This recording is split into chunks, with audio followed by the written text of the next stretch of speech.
Casse-tête, devinette, mots croisés. Mario Dumont a la solution à tout. On se avait promis d'avoir tous les partis ce matin. On a déjà entendu les représentants du Parti conservateur et du NPD. Maintenant, avec nous, le nouveau lieutenant des libéraux au Québec, candidat libéral dans Laurier-Sainte-Marie à Montréal, Stephen Guilbeault. Bonjour. Bonjour, Mario. Bon, j'ai fait le même exercice avec les autres partis. Avant toute autre question, c'est quoi le message libéral? La campagne commence, il y a des gens qui suivent peu la politique. Ce matin, ils se disent, bon, ben, il va falloir que j'aille voter dans quelques semaines. C'est quoi le message libéral? Ben, il y a une menace existentielle, une menace économique certainement avec les tarifs, mais une menace même à notre souveraineté qui vient du nouveau président des États-Unis d'Amérique. Et devant cette menace-là, ça prend un premier ministre et une équipe solide. Et ce premier ministre-là, cette équipe solide-là, ben, c'est le Parti libéral du Canada. Mark Carney a été gouverneur de la Banque centrale du Canada. Il nous a aidé à traverser la crise financière dans les années 2008. C'est le seul non-britannique à être devenu gouverneur de la Banque centrale de Grande-Bretagne. Et il les a aidés à traverser la crise du Brexit. C'est un homme qui a beaucoup d'expérience dans le secteur privé. Face à un Pierre Poilievre qui, tout ce qu'il a fait dans la vie, c'est de travailler sur la colline parlementaire à Ottawa. Il n'a jamais travaillé dans le secteur privé. Comme moi, que j'ai travaillé dans des restaurants, j'ai fait toutes sortes de choses avant de cofonder Quitter, par exemple, et de me rendre éventuellement en politique. Tout ce que M. Poilievre connaît, c'est la politique.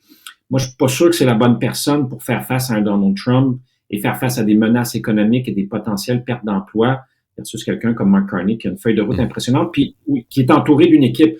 Je vous mets au défi, moi, de me nommer qui pourrait être le prochain ministre des Finances si les conservateurs gagneraient.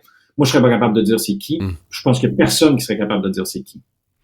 M. Guilbeault, puisque vous me parlez de Pierre Poilievre, il reste que vous l'avez accusé là, au cours des dernières années d'être un gars qui fait des slogans. Mais là, je veux dire, c'est une copie de son programme, c'est point après point, la taxe carbone, tout ça avec quoi vous l'avez ridiculisé. Finalement, vous reprenez les éléments de son programme. Comment le public doit interpréter ça? Attention, là, il y a un monde de différence entre le Parti libéral du Canada et le Parti conservateur et entre Mark Carney et Pierre Poilievre. L'approche de M. Poilievre, c'est la désinformation. Il a menti à plusieurs reprises sur un paquet de sujets. C'est la division. Regardez comment il a traité la mairesse de Montréal, le maire de Québec et plusieurs autres. Donc, quand on n'est pas d'accord avec Pierre Poilievre, ben, on nous dénigre, on nous insulte. C'est pas comme ça qu'on va réussir à faire une coalition au Canada pour faire face aux Américains. Il faut travailler avec tout le monde, puis des fois avec des gens avec qui on s'entend pas nécessairement super bien, mais il faut mettre ça de côté pour mettre les intérêts supérieurs du pays de l'avant.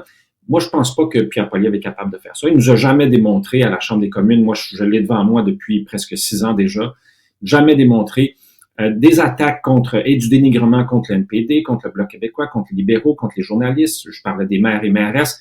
Je veux dire, c'est ça sa feuille de route. Versus un Mark Carney qui est habitué de travailler en équipe et qui est habitué de construire pour qu'on puisse avancer. Vous me parlez des journalistes comme Québécois. Avez-vous eu un malaise hier là, avec le peu de français? En fait, M. Carney lance sa campagne. Il y avait du français dans son discours. C'était pas une si grosse proportion. Et quand on arrive aux questions des journalistes, pas de partage. Toutes les questions en anglais. Bon, faut être honnête, à la fin, il y a une supplication d'une journaliste francophone pour dire qu'il faudra au moins avoir une petite question en français. M. Carney a eu le bon réflexe. L'a accordé lui-même. Il n'a même pas laissé l'attaché de presse. L'a accordé lui-même. J'en conviens, mais avez-vous eu un malaise avec le peu de place qu'a pris le français, incomparable avec tout ce qui s'est passé dans les autres partis ou dans les campagnes précédentes, là? En fait, son discours était presque à moitié en français. Et vous savez très bien, Mario, que c'est pas le premier ministre, c'est pas nous qui décidons là, quelles questions. C'est les journalistes qui se mettent derrière le micro puis qui posent les questions. Ça a donné hier que c'était plusieurs journalistes anglophones. Mais vous allez voir au cours de la campagne que ça va souvent être des francophones. Mais c'est pas nous qui décidons puis qui disons, contrairement aux conservateurs, qui disons, moi, je choisis ta question. Premier arrivé au micro, premier servi, que ce soit un journaliste francophone ou un journaliste anglophone. C'est comme ça que ça fonctionne avec nous. Donc, c'est un pas accident. Comme ça que ça fonctionne avec les conservateurs. Donc, c'est comme un accident qui est arrivé, qu'il n'y a pas eu de journalistes francophones qui ont pu poser des questions. Ben, comme vous l'avez dit, la dernière question du point de presse hier, Ouais, c'était une finalement. question de journaliste francophone. Mais là, on parle de 4 questions de journalistes. Je suis pas sûr qu'à partir d'un échantillon de 4 questions, on puisse conclure. Et vous avez vu pendant la course à la chefferie, par exemple, il y avait régulièrement des questions des francophones, de journalistes francophones. Alors moi, M. Carney, le premier ministre, est prêt à répondre à des questions, que ce soit en français ou en anglais. Puis il va le faire au cours de la campagne sans aucun problème. Ouais. Qu'est-ce qu'on attend de M. Carney? On comprend que la campagne, vous m'avez répondu tout à l'heure, l'offre libérale, c'est faire face à Donald Trump, à la menace de Donald Trump. Mais est-ce qu'on va quand même donner les détails d'un programme? Puis je m'explique, est-ce que j'écoutais vos publicités là, qui roulent entre autres ici. Vous dites, on est le changement. Là, le Parti libéral est le changement. Mais en même temps, vous êtes au pouvoir depuis 3 mandats. Vous en demandez un 4e.